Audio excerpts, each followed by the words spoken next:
look, if you just do physical activity on your own in isolation, there's actually pretty minimal benefit to your overall well-being. It might be make your heart better and your blood pressure better, and the physical benefits are real, but you don't get the social benefit. It's kind of like I said before, if you hit a home run in a baseball game and like everyone hates you, and like no, like it's not very meaningful. But what's awesome is like when you hit a home run, your teammates come out and jump on top of you and slap your helmet. Welcome back to another episode. Drew and Alex here with a pretty fantastic guest who's done quite a bit. Alex? Yeah, this one's a little overdue. I've known Mike Erwin since I was a cadet, and he was the one who introduced me to Team Red, White, and Blue. He was the one who commissioned me when I graduated. I've stayed in touch with him ever since, and since he is absolutely in the health and fitness space, it is past time that we brought him on the Mops and Mo's podcast here. Mike is a 2002 West Point graduate, got his bachelor's in economics, and commissioned as an intelligence officer. During his time in the Army, he served 3 separate combat tours, which you'll hear a little bit about on this episode. That includes Iraq and Afghanistan. He was involved in the battles of Najaf and Fallujah. Lots of experience there that has definitely shaped his involvement in all things wellness and veterans. Following that third deployment, he attended the University of Michigan, where he studied positive psychology under Dr. Chris Peterson. If you're not familiar with the space, Chris Peterson is essentially one of the founding fathers of the entire positive psychology space. Very positive guy. Sure is. And then Mike went on from that to serve as a professor in the behavioral psychology leadership department back at West Point, which he actually continues to serve as an instructor in even today. He's still a lieutenant colonel in the Army Reserve. And since all of that was not enough to keep him busy, he launched numerous projects kind of during all those other things. In 2010, while he was still in graduate school, he founded Team Red, White, and Blue, which is a nonprofit with the mission to enrich the lives of America's veterans by connecting them to their community through physical and social activity. And they have a vision of essentially creating America's leading health and wellness community for veterans. As of today, they have nearly 200,000 members across over 200 chapters nationally and even globally. If you've done any 5Ks, obstacle course races, pretty much anything outside that involves getting muddy, you'll probably have seen these people in their red shirts with their kind of red, white, and blue eagle on them. Yep, flying the eagle. Eagle Nation. But that is not enough to keep him busy. He's also the co-founder and CEO of the Positivity Project, another nonprofit with the mission to empower America's youth to build positive relationships. He's partnered with 542 schools in that initiative, meaning they reach over 300,000 children every day. He is the CEO of the Character and Leadership Center, through which he has done leadership development with over 100 major organizations, sports teams, companies, all sorts of stuff. He serves as the founding chairman of the board for the Father Vincent Capodanno High School outside Fort Bragg, which you'll hear a little bit about in this episode.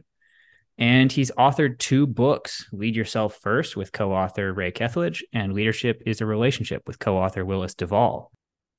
He actually lives not far from Drew on a 32-acre farm in North Carolina with his wife Genevieve and their 4 children. And along with the family, I think cows, pigs, ducks, chickens, all sorts of stuff, like an actual working farm out there by Fort Bragg. Yeah, Mike does a lot. Made us feel like we don't do enough, not intentionally. As always, pretty much everything that you just rattled off we'll have in the show notes. Red, white, and blue will direct people in that direction. This is a fun one. We went into it kind of with somewhat of an outline of a plan and ended up talking about, quite obviously, a lot of things. So enjoy. I'm reading about Father Capodanno. Medal of Honor. Yeah, he's an amazing guy. He was unreal. Up for sainthood in the Catholic Church. Yeah, he's when you really read like the guts of his story, it's pretty wild, just how he lived his life, but especially like how he died. Basically September 4th, 1967. After he'd already was supposed to go home and he refused, and supposed to go home and he refused, and he was wounded once, in the day. First, he took some shrapnel to his hand, and then he took some shrapnel to his arm, and he got both times he got bandaged up. He refused medevac, right? And then the third time there was a corpsman, that was shot in front of him, and he basically ran out under no protection, and basically like protected the guy, and took like 18 rounds from his spine to his head, and it killed him instantly. But yeah, he was running around the battlefield for like 3 days, September 2nd, 3rd, and 4th of 67, like administering last rites over dying Marines. I think 125 Marines died, in that fight. And like, it was never armed, and just was like running around, just doing his Catholic thing. It was pretty wild. So this a pretty good starting point right there before we get into like the fitnessy things necessarily. Yeah. You founded a school, and that's a new adventure for most people, I think. Yeah. I don't think many people found schools. Yeah. So my question is, how is the experience for students at Father Capodanno different from what people might expect at more traditional schools? Like, what do you guys focus on? What's the difference?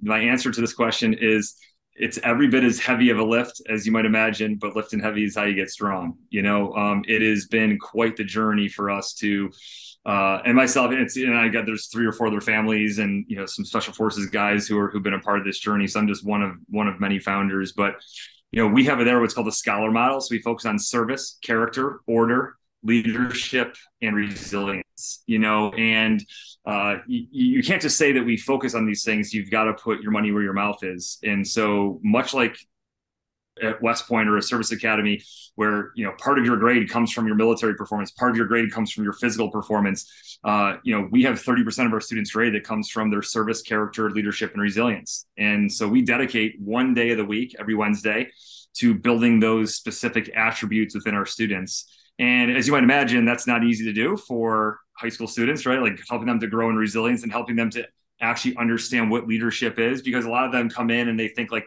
oh, leader, that's like a CEO or a general or the president. And like, they have this very vague and really wrong understanding of what leadership is and how accessible it is to them. And we have to kind of break that down and then get into the discussion with them of, no, you have leadership potential. You are a leader right now when you do certain things in a way that inspire people to be better. So really, in summary, it's our explicit focus on service, character, leadership, and resilience for one day of the week and 30% of the grade that makes us, right off the bat, just fundamentally different from most other schools. And I would say probably every single other school in America. Well, from the little I've seen of it, it seems like sometimes that resilience is built by like carrying logs and getting sweaty and doing some workouts. So that's definitely a step in a direction that Drew and I have talked about before in terms of getting physical activity back in schools, but it looks pretty cool.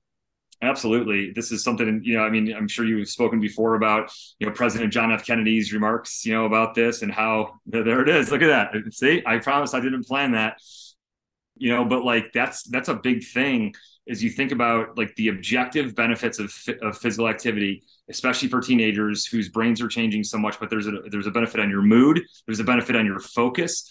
Right off the bat, like, why would you not do physical activity every day? So not only on Wednesdays do they work on their character and their team building skill, we do heavy things, move heavy things together that you have to communicate and work together. Like, I have them carry 400-pound tires and heavy logs, and they move bricks like a half a mile at a time, and they have to communicate on that. But like, what better way than making physical activity part of their life? And so every day we've got 2 what we call active periods, 15 minutes in the morning, 15 minutes in the early afternoon after lunch. And, sometimes it's like go play basketball or go kick a soccer ball around, but often it's like burpees and push-ups and, doing physical activity. And it's just part of your daily experience. And like, after a while, you just come to realize that it's just what we do here, and it's pretty cool to see that evolution in kids' mindsets when they start to just do it daily.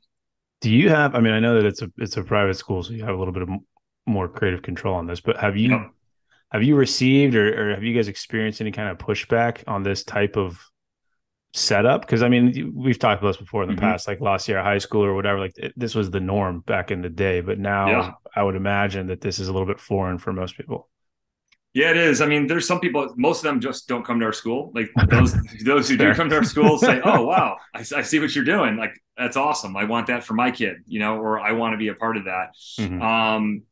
But, it's this idea, I think often that we think so much, inside of boxes. And so one of those boxes we think inside of is that like we need a certain number of school days, or that physical activity and resilience building and leadership is somehow not intellectual growth. Like it absolutely is.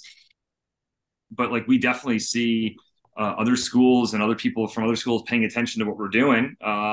I don't know if they'll be to adopt our model, but we know that there's a lot of schools that are moving to a 4-day model. There's a charter school of schools called Cristo Rey. They started in South Side of Chicago. There's like 45 or 50 of them across America now, and they have a work study program. So students only go to class 4 days a week, and then they work 1 day of the week to build their character and also to earn money to pay for their tuition. It's a brilliant model. And the Cristo Rey model essentially has already proven they take students who come in who are behind academically and they graduate ahead. Why is that? Because as you're building character and you're building resilience and you're building responsibility in yourself in that 1 day a week, it then has a ripple effect and it carries over into your life. And that means into your schooling and how much you focus on school. Therefore, you care more about school, you get better grades, right? So it's not like, I think people often think about this too, like sort of linear, and it's actually much more, just much more complex and nuanced than that. So it's one I wonder about all the time, because especially in the last 10, 20-ish years, we've seen a ton of cutting of recess, cutting of physical education, just like removal of physical activity from the education environment. And theoretically, that's to provide more classroom time to help improve kids' grades and scores or whatever on standardized tests. But that is in the face of like tomes and tomes of research about what helps people learn and focus and things like that. Like it is conclusive that kids who get more physical activity during the day learn better. You're not wasting 20 minutes on an unrelated activity. You are investing 20 minutes in like bringing kids into the classroom that are able to focus. Absolutely. What I wonder about is like, how do we get that beyond these like tiny charter systems of a few schools that like seem to be the only ones getting it? And how do we get like the whole country on board with like, this really matters? Yeah, it's a great question. Get them on Joe Rogan. I mean, you certainly, you need like, you need a bigger platform. I don't know enough about the politics of it and how these decisions have been made over time, that have, got us to where we're at today. But I do think that like the most interesting part is what you just said, is that like there's all this evidence that shows like, so if we're truly being evidence-based and like we're looking at the data, you can't dispute it. And so that's the frustrating part, I'm sure, to all three of us, right? Is that we know the data here. Like, why don't we just look at it and then make decisions based upon it? That's what I literally tell everyone when they say, well, why do you do physical activity? Like, it's because your mood and your ability to focus are improved for 2.5 to 3 hours after just 15 minutes of activity. We want our kids to learn. So therefore we want them to be able to focus and to be in a better mood. So we're going to give them this quote unquote intervention, which is physical activity, which is free. And they're going to go ahead now and do that and then be better students and be better classmates and learn better. So to answer your question though, I don't know what needs to be done. Because to me, it's like all of us, it's blatantly obvious this should be done.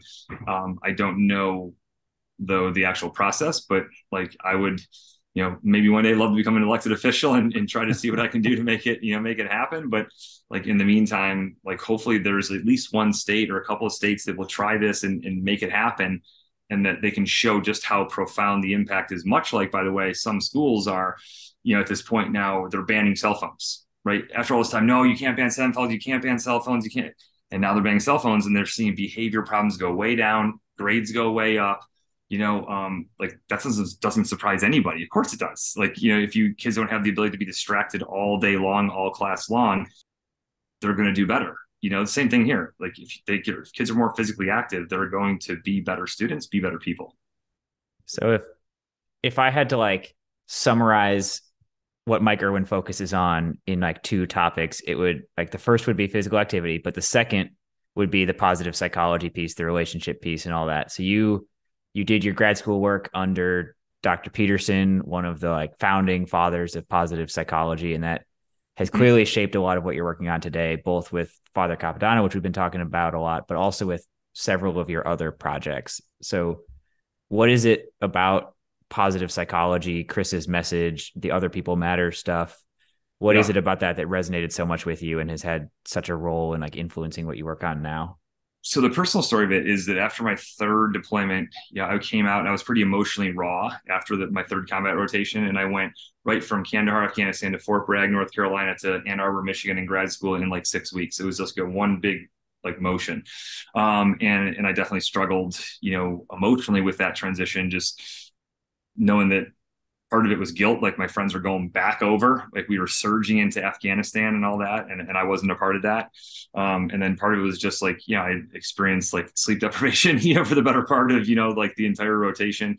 We had like all the congressmen and senators coming through, to be briefed because we were surging in Afghanistan. So a lot of that made me in this sort of like vulnerable space as I showed up as a grad student, 29 years old, alongside 22 and 23-year-olds who had minimal life experience. So I found it very difficult to assimilate into there. So I was very receptive to like everything I was picking up and learning from grad school.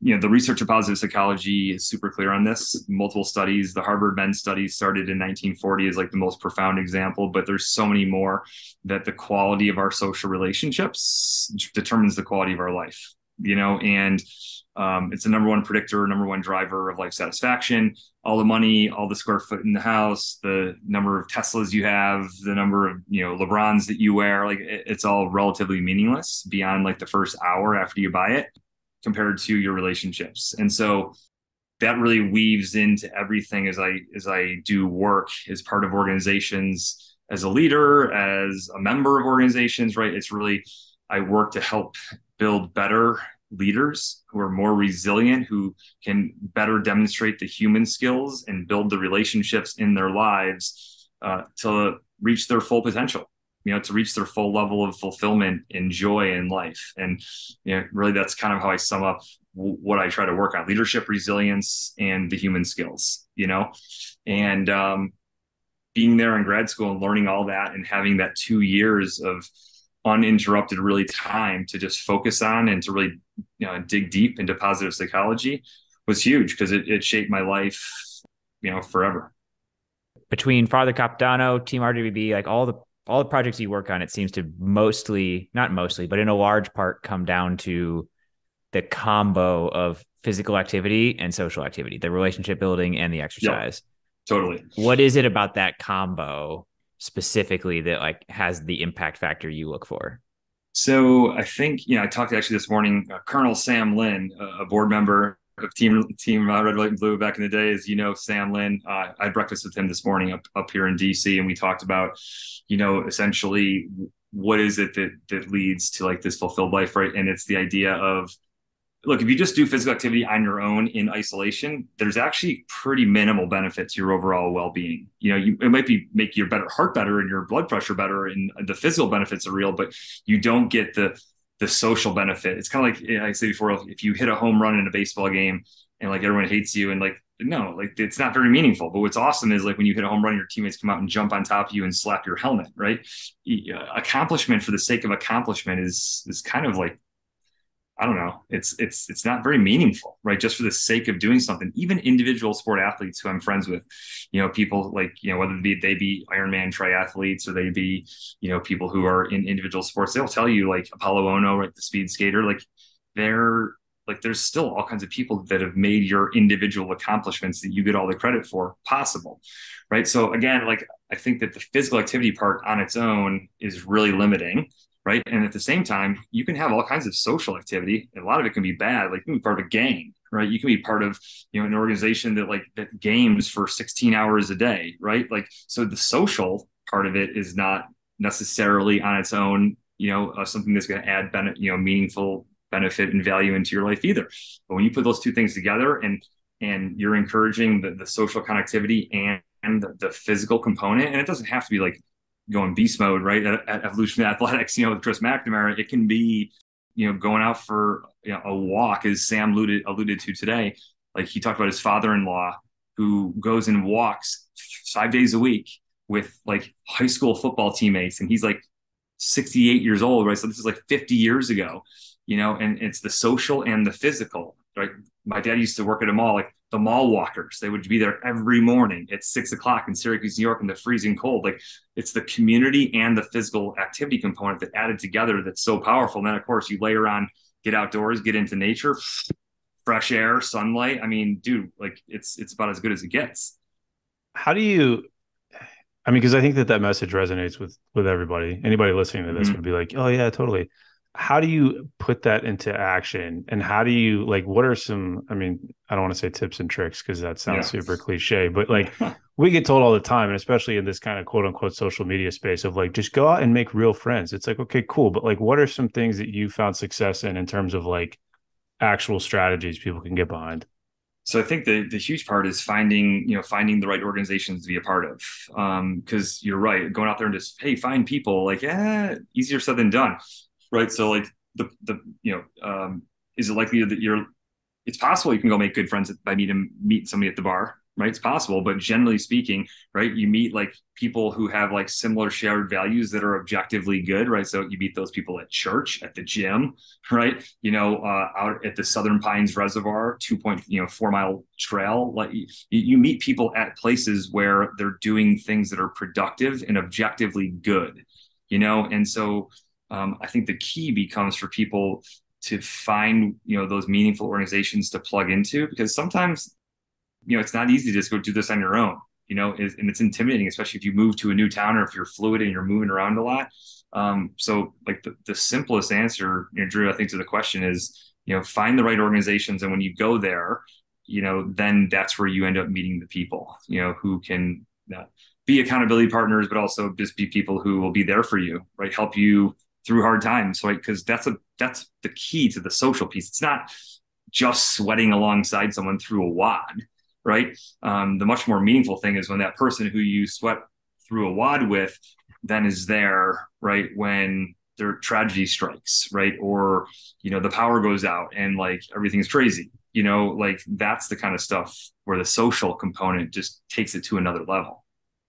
So you talked about finding the right organizations to be a part of, which means I now have to lob out a softball question to you, which will set up a little bit of what I want to talk about, because there's a couple of directions I want to go with it. But what, for those who don't know, is Team RWB? I should point out before you start that Alex is wearing an RWB shirt. I don't know if you can see this in his small Zoom screen, but he came prepared. We're matching. Oh, you guys are matching. I feel left out. I have an Old Navy hoodie on. I got that and my hat. I'll send Drew like 3 or 4 of my dozen Team RWB shirts. There you go. I was gonna say please. You got a few of them.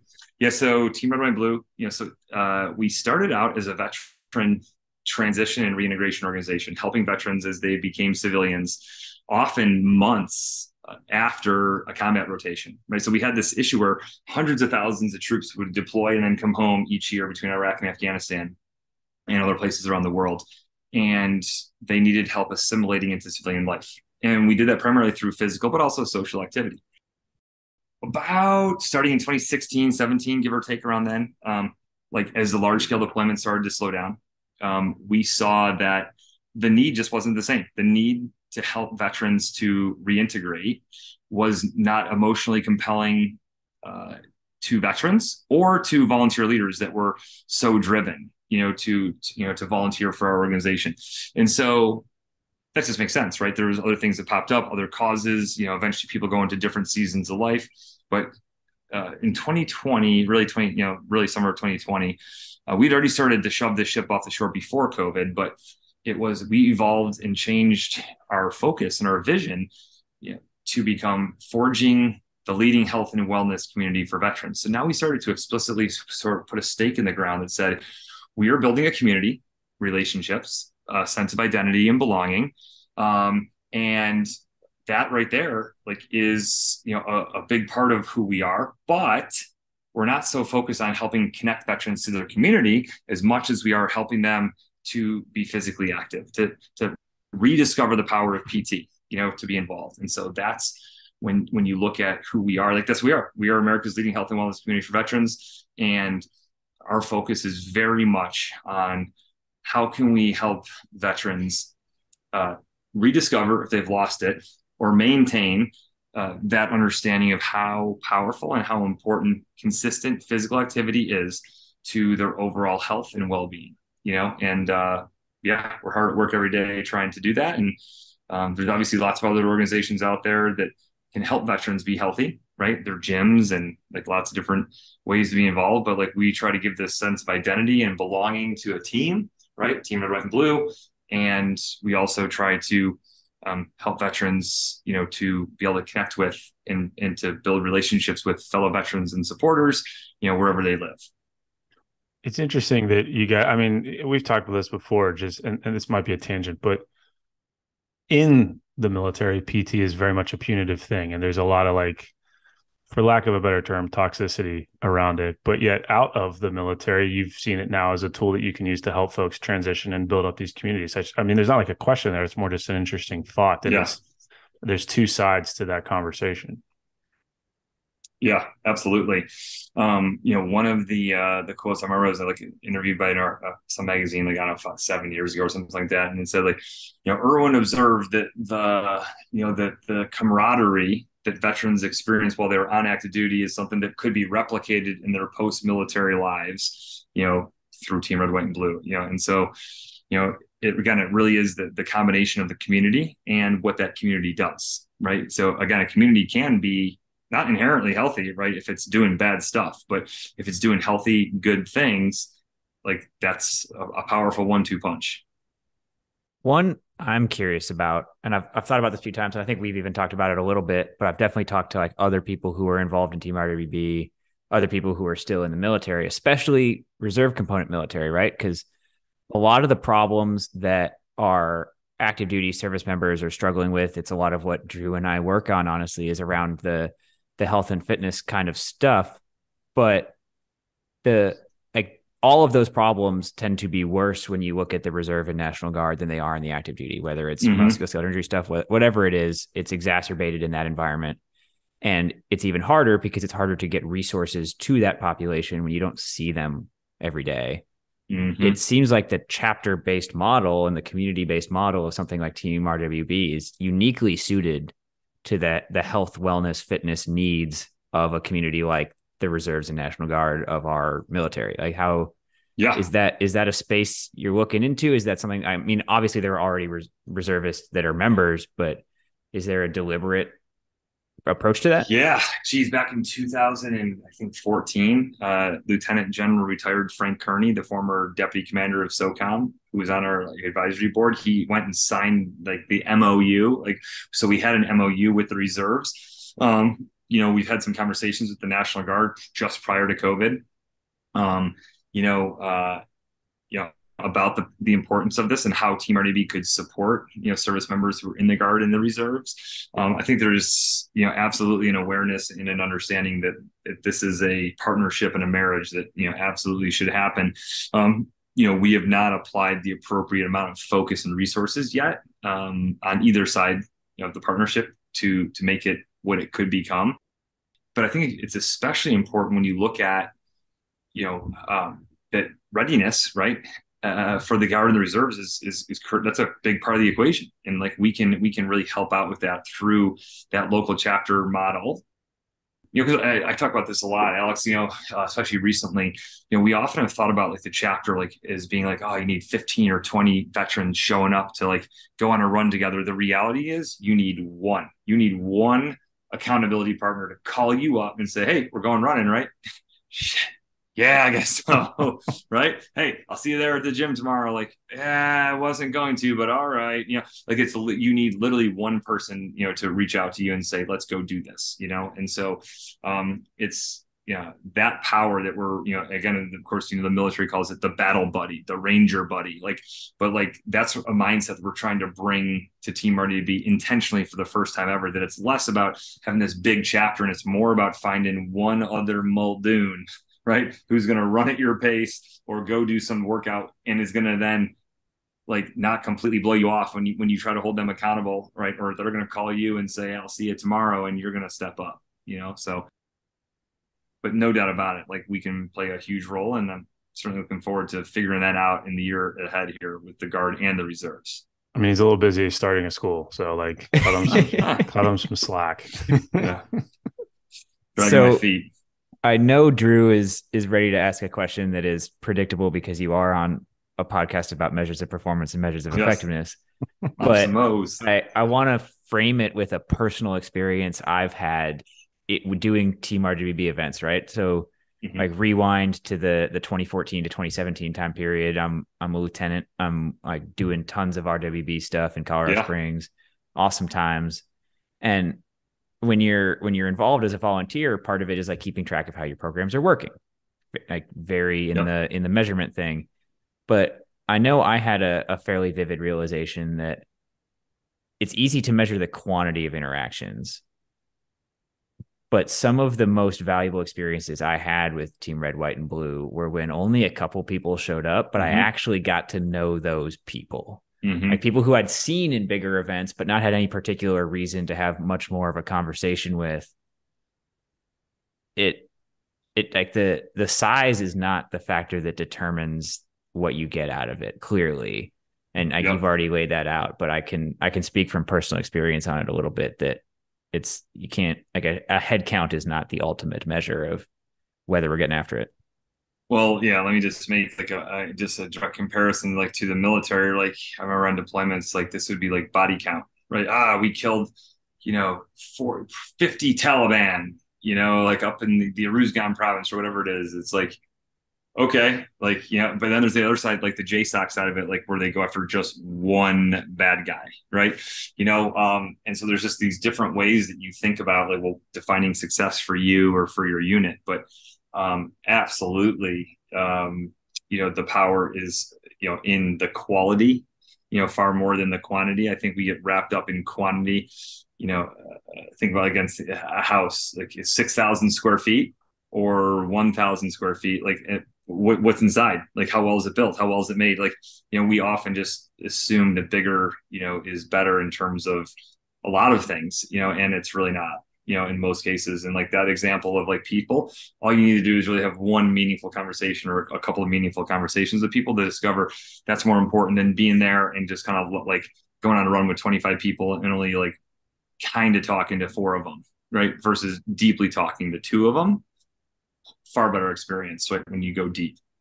How do you, and I think back to we were just talking about the National Guard and the reserves, and then also talking to, some of the guys we've had on from overseas building programs and doing that kind of stuff. And even with what the Army has going on right now, there's a conversation I think to be had about controlling your brand, what that looks like. Obviously, some of the bigger events that you guys put on where you have a lot of control, it's easy to dictate the effectiveness of what that might look like. But how do you ensure that people are getting that experience that you're talking about? How do you create community when it might be far away and then control that across, the entirety of, I don't know if RWB Nation is like a thing, but yeah, Eagle Nation. Eagle Nation. Eagle Nation. There you go. Yeah. Cool. Yeah, it's a really important point. I think so as a side note, side pitch for philosophy here. Like I think it's probably the most important subject that anyone should study in the world today. Everything is philosophy. I'm happy to get into philosophy around AI and machine learning and technology versus humanity and all that. Got into a good debate with Sam Lynn this morning about that, by the way. But like that's where your post came from. I saw you talking about that. Yeah. It's just but like it is really interesting, when you think about the brand and how you build a brand. I actually just listened to a good podcast on this. Like the brand matters, right? For sure. Like, and what does it represent? What does it mean? The reality is though, when it comes to building a brand, like I was deeply influenced by a book in 2009 that I read called Herd Theory. And herd theory was really like this belief that the way you build a movement, and so I would say this by here, like if you had like, kind of like opposite ends of the spectrum, like you got like tight brand control right over here. And then over here, you have like run and gun, build a brand via building a movement. That's what we did. I actually had the entire staff and all the volunteer leaders in 2013 in Chicago. We gave them a copy of the Herd Theory. We are as a staff rereading that like later this year. It's written by a crazy like marketer from the UK named Mark Earls. But he was like prescient in terms of his ability to forecast and see what social media was going to do. He's like, look, human beings are a super social people. They want to share their opinions and their thoughts and their ideas with people. And so social media is going to transform the economy and the world like this, boom, boom, boom. And he kind of laid out a vision and a philosophy. And I was in grad school and I read it and I was like, wow, I think this guy's right. And he was, so the point is like, I'm a bigger believer, and part of the psychology of building a movement is that you have to find interesting, motivated people, give them like essentially like an azimuth, and then get out of their way. Right? Tell them, hey, we want you out there saying it's important to help veterans reintegrate. It's important to help veterans, to live healthy lives or whatever it is. And then like so that's a long-winded answer to the question of like, I'm a bigger believer in not having the reins so tight on the brand, knowing that you're definitely going to take some losses and some people are going to have a subpar experience with what they believe Team Red, White, and Blue to be.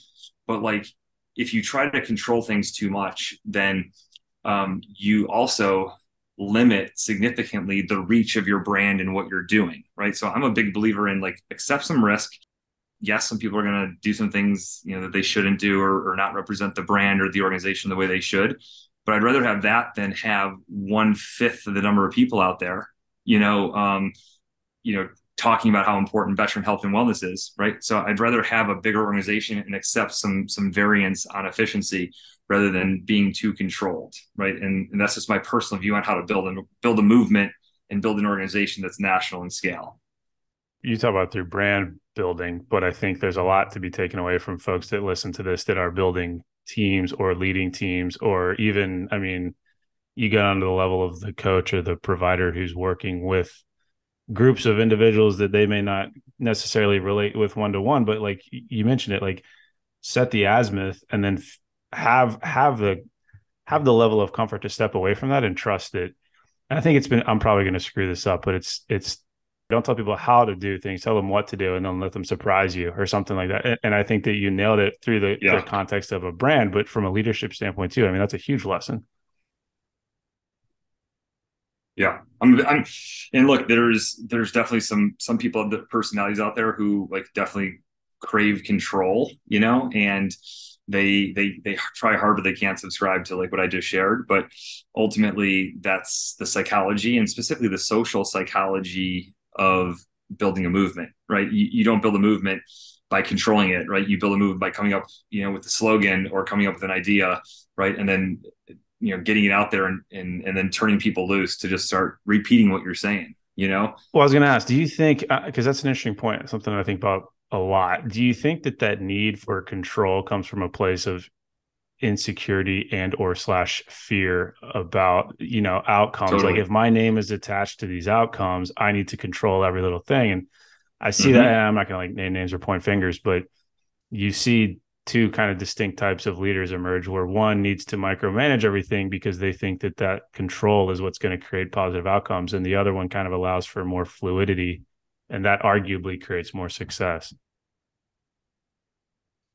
Totally. I as a leader, like my failures, my shortcomings are that I'm not involved enough, probably. You know what I mean? I try to be like, hey, dude, you knew the left and right limits, like go, like ask for forgiveness if you mess it up. I try to be transparent with people on that's my approach. Not only because micromanagement is exhausting and takes a ton of time, but it's also just ultimately a very control-oriented, fear, anxiety, driven way to lead and to live life. And look, I think we all want some control right over things, but a big part, I think, in organization building is knowing that if you try to control too much, like you're going to have a very, very limited reach and very limited impact. Having experienced kind of the distributed brand of RWB firsthand, I can say that I'll quote my current boss. Actually, he is frequently saying standards, but not standardization. Mm-hmm. And I saw that in action. Like I first got exposed to Team RWB at West Point. Then I saw it at Fort Huachuca during a couple of stints there. Then I saw it in Colorado Springs. Then I saw it in upstate New York. Then I saw it in South Carolina. And the communities of those places are different. So the chapters in those places are different. The activities they pursue are different. And like if you had tried to copy paste it from one community into another one, it would not have worked because they're not into the same things. They're not looking for the same activities. And I think 100%. Having that flexibility is the only way to create something that will be adaptable across a diverse population you're trying to serve. Yeah, and especially membership based. I mean, if you think about like Starbucks or Chick-fil-A, right? They have got the exact same stores. They look the exact same. Like everything is like it's the same, right? Now they got different ownership models, whatever. But like it's the idea that like they want you to go in to have the exact same feel at a Starbucks in Syracuse, New York, as they want you to have in El Paso, Texas. And that's fine. To me, that's not when you talk about a membership based organization and you talk about letting people to be who they are, right, and to find like their best selves and all that. I think you've got to allow for just differing approaches and different ideas, and yeah, the idea of standards but not standardization. Like, hey, the standards are like, why don't you be healthy? Why don't you be connected to people in your community and to be physically active? But how that looks like, I honestly don't care if you do yoga, if you do CrossFit, if are a walker or a runner, like good on you, right? Like, now, should we push you and challenge you to do some other things? Yeah, I think so. It's good to stretch yourself, I'll never forget like when I did my first Murph, a couple of years ago, because I was always terrified of the pull-ups, where I did my first triathlon at West Point, like terrible swimmer, and right, I trained and I like side stroked 800 meters in Lake Popolopan, but like it's great to stretch yourself, but having community to support you to do that is also awesome. So doing different things and giving people and empowering them to make things their own, I think in general is a better approach. I think just to close this one out, because I know Drew has another direction he wants to go, but there's, in terms of what the standards are, it in some ways is similar to like what it takes to actually get more physically fit. It's not any of like the intense, sexy stuff. It's consistency. And I know the one thing we constantly worried about, like the thing that was the biggest concern for us when I was doing volunteer leadership stuff for Team RWB, was that we never would have something on the calendar where somebody showed up and there was no one else. Like that, like the ultimate unacceptable situation was simply that like somebody organized an event and then I didn't commit to it and someone else showed up and it wasn't happening. Right. And so it's not about having big flashy events, and it's not about having 100 people show up, and it's not about any of that, but it is about always being there, like sticking with it. If you commit to something, make it happen. And totally. I think there's a broader lesson than just running a nonprofit. There's something about that overall. Yeah, the consistency piece is, we see it all the time. Like it's so challenging because like there's so many things pulling at people today and all that.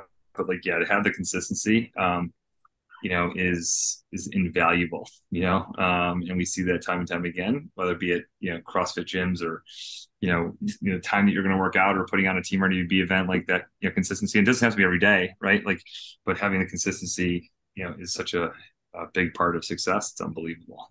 Well, and my question is not necessarily in a different direction, but I'm curious to ask it directly because I think we've skirted around it a little bit. And that has to do with creating like organizational change, or to be like dramatic with it, like changing paradigms. Because I've heard it said by leaders, at different levels, that the way to create change is just to create requirements and like force people to do stuff.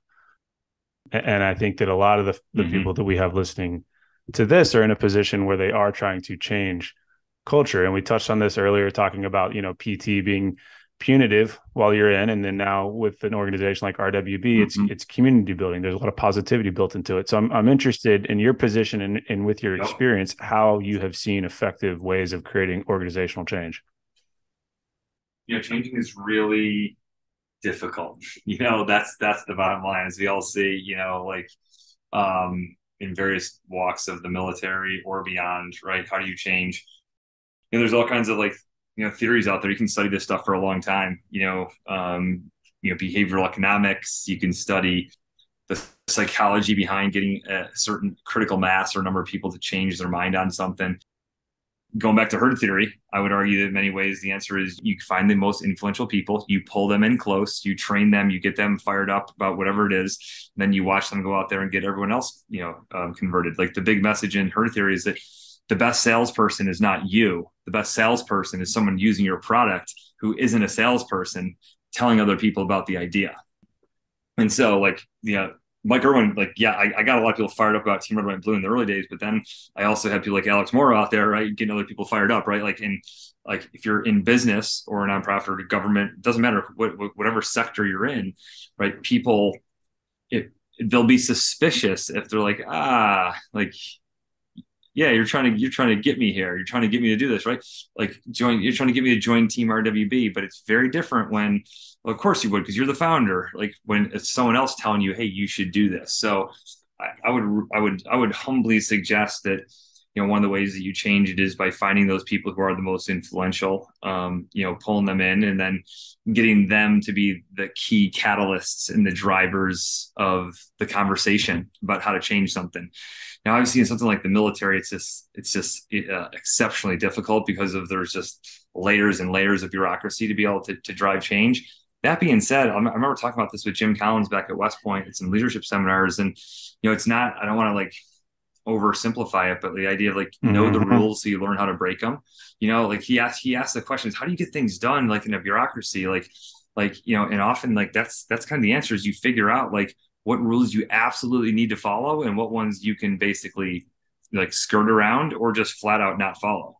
And when you do that, right, if you still get the results at the end of the day, or better yet, if your results are better, right, and you've taken a different path and different approach, then people start to go, what are they doing over there? Like, why is that platoon, scoring so much higher, right, on the ACFT or whatever it is might be. So I'm very interested in the psychology of all that, of how do you find like the influential people and use them as catalysts to drive about change.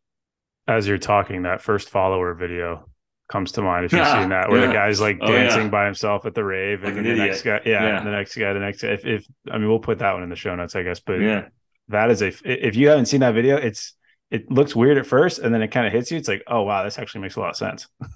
Totally. Yeah, I mean, just one person on their own, like, that's not a movement, right? It's that first follower. Mm-hmm. I really do believe in the power of bringing people in, and especially people who have influence and are going to motivate people, and getting them to be the one to carry the water for your vision. Because again, you can only carry the water so far before people, start going like, well, yeah, of course you're carrying the water because like you're the founder, or you're the one who started this, or you're the one who's in charge. You need other people to start validating what you're saying and what you're doing. You're talking about like a slightly different set of terms here, but it's one that's worked for me. Is when I got exposed to Bloom's taxonomy of learning, like the idea of like different domains of learning and how people learn different things. And we, as a culture, as a society, and this kind of comes back to schools to a certain degree, but we're pretty good at cognitive domain of learning kind of stuff. If we need to get people to learn facts and patterns and apply systems and write things down, whatever it is, we got cognitive pretty locked down, especially because you can put on a PowerPoint slide. And then it's like psychomotor, tiny bit harder, but we're teaching people to utilize tools or move their body or whatever it is. We can teach those fairly effectively. We get the idea of motor learning. Yeah. And then we get to the third one, which is the affective domain. How do we teach people to care about something? How do we get people to internalize something as part of their identity? And it seems like that one doesn't get talked about as much because it's fuzzier or more confusing when it's so clearly much more important. Like I don't care how much you know or what you can do until you care about doing it. Yep. 100%. I mean, let's talk about this as it pertains to, I was going to use this as a chance to jump off and talk into my favorite subject of the month, right? And that's artificial intelligence and like the future of the world, right? When you think about like education, and the other part of it, right, which is like memorize, it's like recall, and then you go up the scale, right? It's like recall, and then it's like analyze, and at the very top it's create, right? But like as you go higher up, like on the pyramid, the more complex cognitive tasks are not ones that recall you to memorize things or remember things. That there was a point in time when that was a really big competitive advantage for you as a person. If you could remember and recall, like, whether it was like you're trying to be a doctor and you could recall like the different bones in the body, and I'm sure that still matters to a certain extent, but like moving forward into the future, there's a fundamental question that education has to answer, right? And that we as people have to answer in this AI role, AI driven world that we're kind of moving into. Like, what is the role of education? Like, what part of education is the most important? I would argue that character building, social and emotional skills, leadership, resilience, like the emotions, all those things, I think are more important than ever. But we'll see. We'll see how it all shakes out, because, like you said, like the more complex the thoughts are, about how to change people's minds, and as it gets more and more complicated, right? That's the real power. That's where the most influential, effective, productive education takes place. And our system today, frankly, is not set up to do a whole lot of that. There was a recent piece in the Wall Street Journal, I think something called like, Aristotle didn't write term papers, but it's just this whole idea of like, maybe it was Socrates didn't write term papers, but it's this whole idea of like getting involved in like conversation. Like this is education to me, like talking with you guys and listening and answering questions and going back and forth. Like, this is developmental for me. This is educational. And I think that we often think about education through a very narrow scope of like memorizing facts, maybe analyzing what it means. But like, I'm really interested in the highest levels of Bloom taxonomy and getting up there. Well, how do you teach people how to create things? How do you change people's minds on things? Like, all that kind of stuff is where, I think we need to go. And there's just I think a big reckoning that's around the corner when it comes to education, especially higher education, and how everyone responds to Chat GPT and the AI arms race that's unfolding right now. There's a real big question of, are you going to evolve your model, right? Your education model, your parenting model, your development model fast enough, because it's going to change things really fast, way faster, I think, than most people are willing to realize, right? And how that buffs out, if you're not like thinking like bold and making big changes in your life right now for the next 3 to 5 years, you will be left behind 9 times out of 10, and that's not like negative or pessimistic. That's just, I think, just a hard assessment on where we're at right now. Change is hard. Like you just talked about, like, how do you change people's minds? How do you change their behavior? Like, people often change once it becomes really painful. Hey, stop smoking.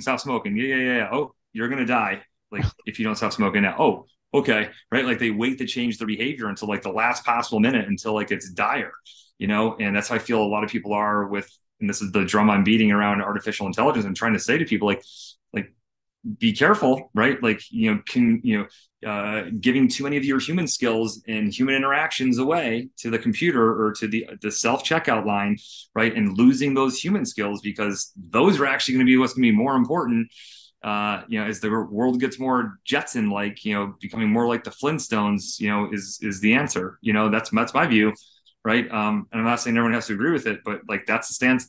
I'll die on that hill. So anyways, I took us in like multiple different places away from your question, but like, I get fired up. This brings up a question that I have about this, and I am by no means an AI expert, but I wonder, because I was listening to a podcast today that talked about this.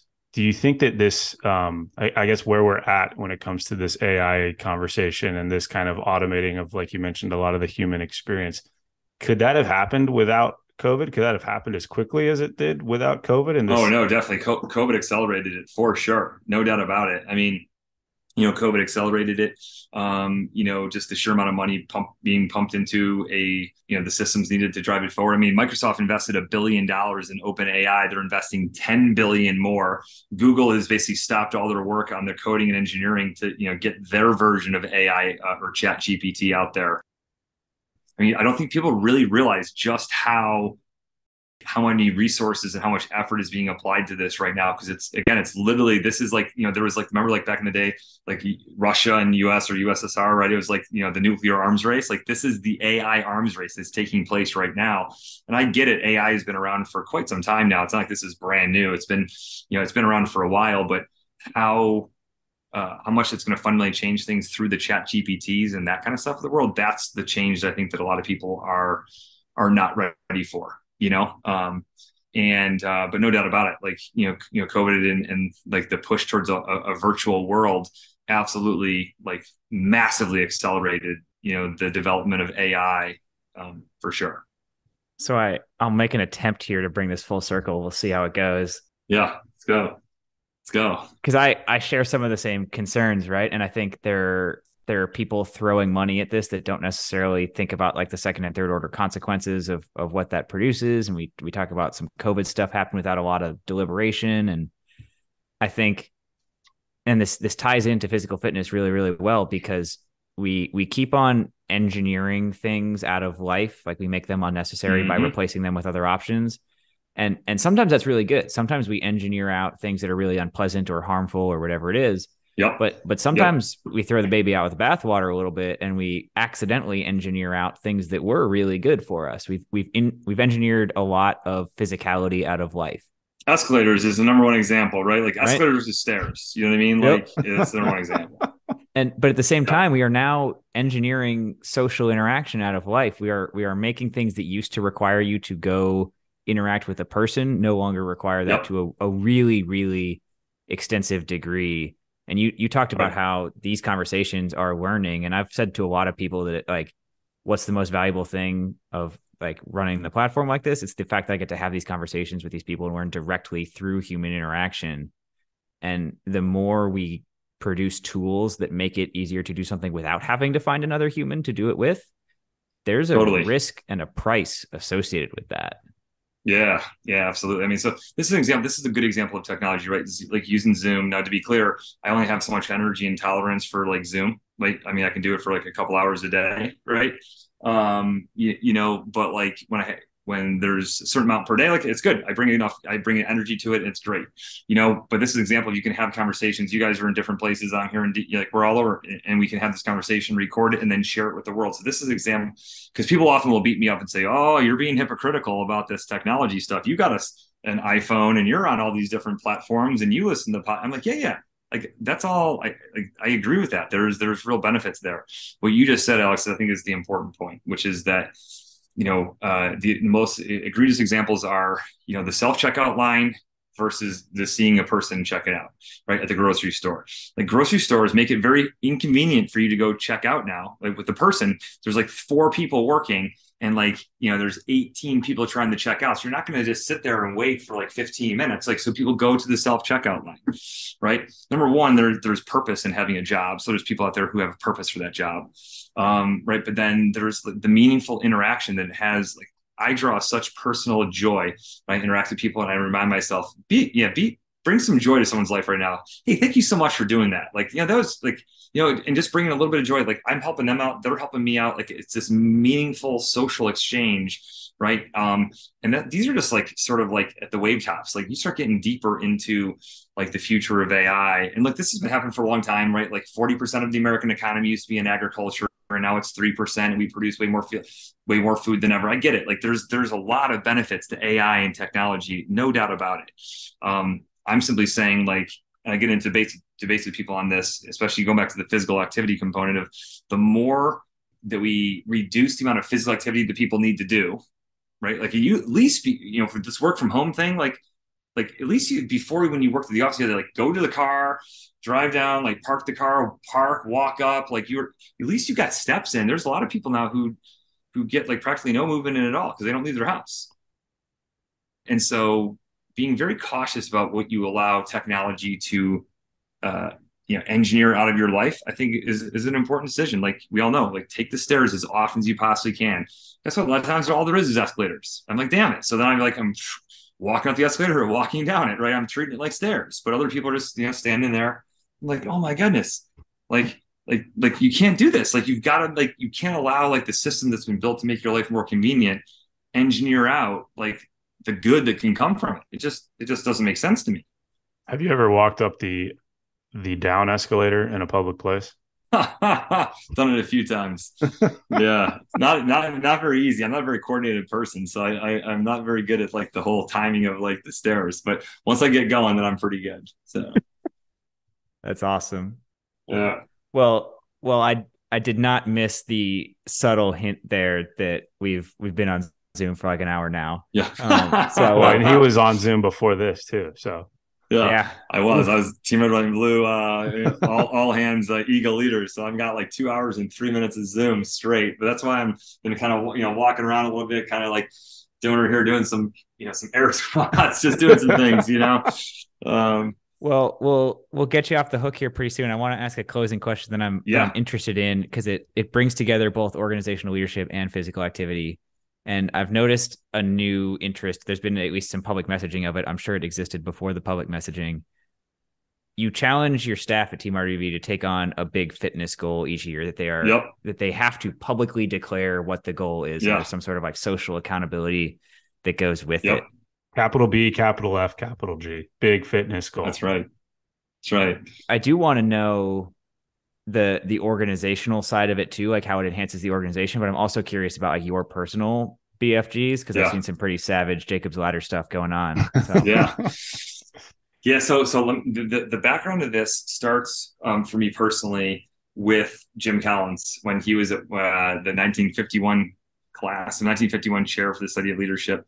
And he started talking to cadets and they started telling him about this. And you might remember this. You might have been in one of these. I think I was there. I think I was at the dinner. Yeah. Yeah. Talking about the IOCT, the indoor obstacle course at West Point, which all the cadets were complaining about how hard it was. And he's like, I'm interested. Tell me more about this. And like, yeah, to graduate, men have to run this obstacle course in 3 minutes and 30 seconds or faster. That session might be where you got me into Team RWB because that was the Tommy Caldwell visit and the rock climbing. Oh, that's right. Because the rock climbing. I think that was the beginning of this whole thing. Yeah, which by the way, Tommy Caldwell's big goal right of climbing El Cap, he was like basically a year and a half away from actually doing it. But having big goals, Jim's big goal when he turned 50 was to climb El Cap in 24 hours or less with Tommy Caldwell. And then for his 55th birthday, he decided to do the IOCT. So he trained for like a year. He built like pommel horses and things in his backyard, and he like literally trained to be able to do this. Like he applied like rigorous, like I'm going to get myself ready for this. My point is like, he talked about, and the power of having a goal. Like he would talk about it like on your birthday. So for me, every year I do it on my birthday. So for me, December 21st, shortest day of the year, the winter solstice. And I train sort of all year long, on and off, right? I don't I'm not just hammering away all the time, but yes, I've been a big Jacob's Ladder fan for many years. Bought it actually when I was at West Point with my tax refund money in 2012. So I've had that thing for like 11 years. An amazing piece of equipment, by the way, that is very durable if you're looking for one. But I've got big into the concept too, rower, over the past couple of years, really during COVID, I bought it and, for my home gym and that has been eye-opening. I always knew about how challenging rowing was, but when you get going and it feels like an elephant sitting on your chest, and you're like, like, man, this is not good, and it forces you to adjust your row and your posture and all of it to get more oxygen into your lungs. So that's my BFG this year is a 42-minute 5K row and then jump off and then run a 5K. So I got to basically do a 20-minute 5K row and then 7-minute miles for 3+ miles. So Tony Nash, I'm tracking, is flying out from Fort Campbell to come do this with me. So there's additional pressure. But in terms of what does it do for the organization? So I'm a big believer, and I actually just posted about this tonight. I visited this afternoon the defending national champion University of Maryland Terrapins, Fear the Turtle lacrosse team, and we talked about look, talent matters. Talent. Having good talent is your foot in the door to building an elite organization, be it a sports team, military unit, whatever. But leadership and organizational culture really are the differentiators, and that to me is what we're trying to do at Team Red, White, Blue, that having and pushing every member of the staff and every member of the organization to not just come up with a BFG, right? Your big fitness goal for the year, then to share it, because then you have some accountability. I can't shirk and run away from the fact that I'm saying 42-minute 5K row, 5K run. If I don't do it, there's no punishment, but I'm letting myself down and letting other people down who are cheering me on. Right. And so there's a lot of power of the social accountability that comes with that. So by encouraging every member of the staff, not only is it a way to push them to be more physically fit and to live out our mission, but it's also bringing us closer together as we cheer each other on, in pursuit of our own BFG. So I'm a huge fan. I think that every organization should, push members to, come up with their BFG and then, to put it down on the table and say, hey, this is what I'm going to try to do. Whether I do it or not, we'll see, but I'm going to go for it. Well, he didn't declare that as a challenge to everybody listening, but I will. Yeah. There's an implied challenge there for you guys. Yeah. To row a 5K and then run a 5K? Because they get to choose their own goal, right? They get heinous. to choose whatever the goal is. I'm not signing up for that goal. It sounds terrible, but it's going to be beautiful. I mean, it's going to be. I think it's doable. I can. He didn't lay down the numbers from his previous stuff. his Jacob's ladder feat was I could not do it. I could certainly what not what was the Jacob's ladder feat? It was the year previous. My BFG was I had a goal of doing 5,000 feet climbed in an hour, basically, and I ended up, it was a cold day. It was like a beautiful, December, right? It was like cold day. So like I barely broke a sweat, and I did like 5,600 feet or something like that. I was averaging like 94 feet a minute, for an hour straight. Did you get vertigo? Did you get vertigo looking at the rungs? Because we've talked about this before. I didn't. Because I trained so many for so long that I did not. And I've adapted. Yes, that's right. I've adapted to that, like, that run.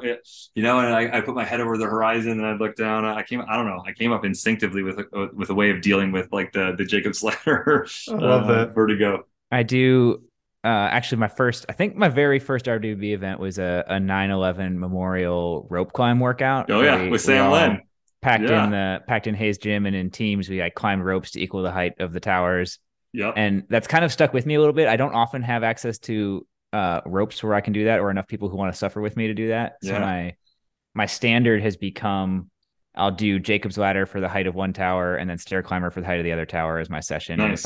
And if I'm feeling motivated, there's some body armor involved. There you go. But I can tell you that based on my benchmarks from that session, which is not as far as you went on the Jacob's ladder, and slower than you went on the Jacob's ladder, that BFG is pretty big. yeah, absolutely.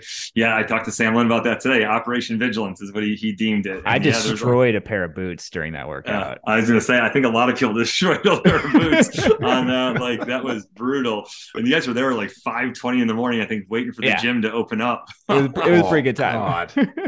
And then there was a run that afternoon too, so it was good. Yeah, that's right. Those are the days when we were a little more intense.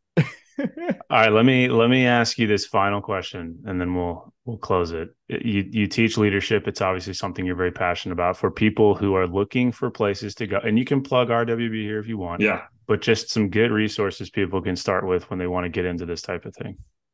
Yeah, I mean, when you think about leadership,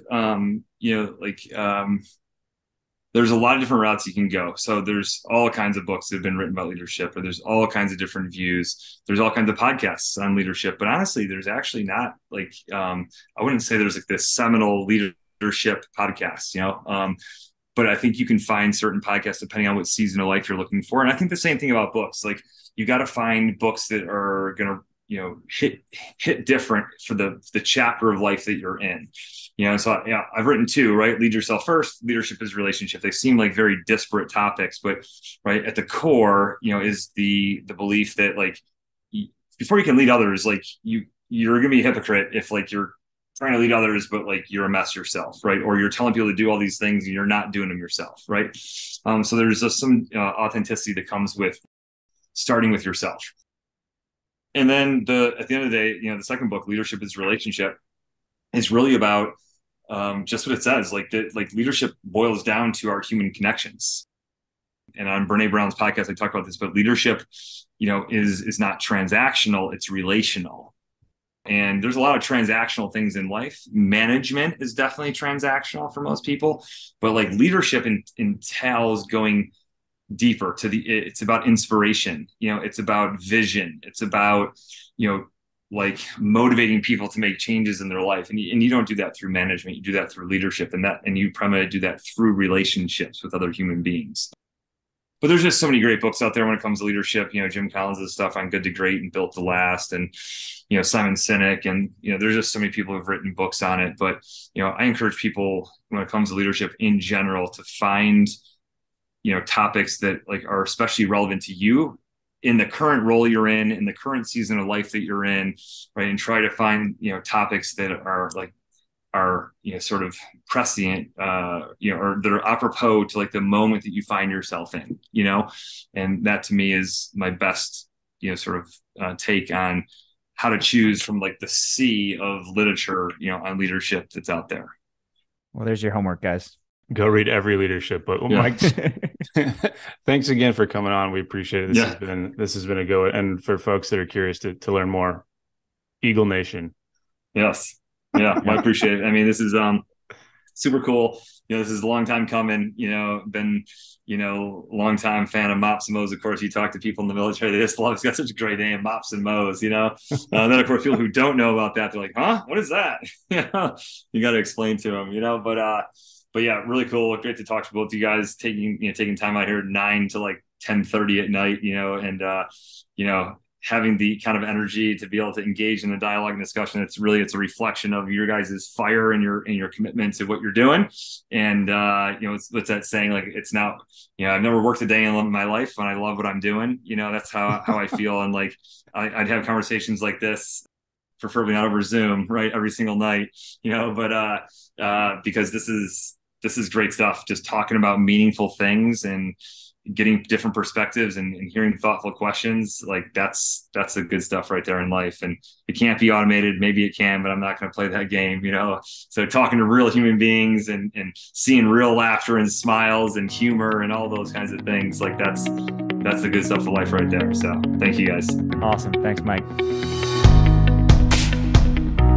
Hey, Alex, let's cover our ass real quick. Oh, great idea, Drew. All right, guys. The views and opinions expressed in this program are those of the speakers and do not necessarily reflect the views or positions of any entities they represent.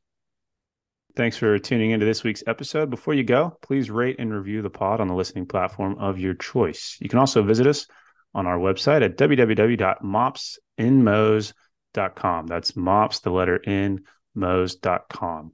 You can check out the library of podcast episodes, our latest blog entries, any helpful resources, and also sign up for our newsletter. Drew nailed it. Just to underline a couple of things, the podcast entries have in-depth show notes on the website. So if you missed anything or you want to read any of the research we talk about, it is all there. You can, at the bottom of the website, sign up with your email and receive future updates from us. The blog posts go a little bit more in depth in kind of written form on a couple of topics we get questions about all the time. But most importantly, I just want to ask all you guys, our best way the word gets out is absolutely word of mouth. So tell your friends, tell the people you work with, anybody you think would find it useful. Thanks for spreading the word. If you have any questions or comments, feel free to shoot us an email at either Drew or Alex at mopsinmos.com. Or there's a contact form on the website. Thank you.